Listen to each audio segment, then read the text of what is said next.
Pemirsa, kita beralih ke informasi selanjutnya. Pemerintah telah menetapkan kenaikan pajak pertambahan nilai menjadi 12% yang akan diberlakukan mulai Januari 2025. Langkah-langkah mitigasi pun telah disiapkan oleh pemerintah atas kebijakan ini. Hal ini disampaikan Wakil Ketua MPR RI, Edi Suparno, pasca forum group discussion antara MPR RI dengan pimpinan dan redaksi media.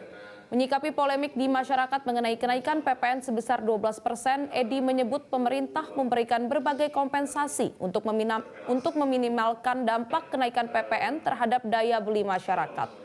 Seperti bansos, PPN 0%, bahkan kebutuhan pokok, subsidi listrik bagi pelanggan dengan diskon hingga 50%, sampai insentif fiskal pembelian kendaraan listrik PPN sebesar 1%.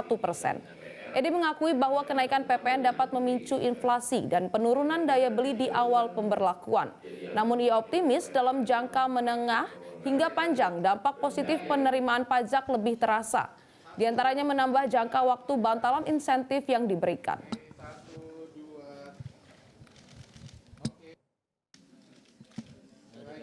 Memang di satu pihak akan terlihat nanti akan ada penurunan daya beli, akan terlihat ada efek inflasi, tetapi dalam jangka menengah dan panjangnya justru akan terlihat nanti akan ada peningkatan pendapatan negara. Yang mana peningkatan pendapatan negara itu justru bisa digunakan juga untuk menambah bantalan sosial, menambah insentif ekonomi yang lebih panjang lagi. Jadi saya kira efek positif yang juga bisa ditimbulkan nanti dari kenaikan PPN 12% itu nanti akan kembali lagi kepada masyarakat. Jadi memang di satu pihak terlihat akan ada kenaikan, tetapi di lain pihak pemerintah sudah menyediakan kok persiapan bagi masyarakat yang.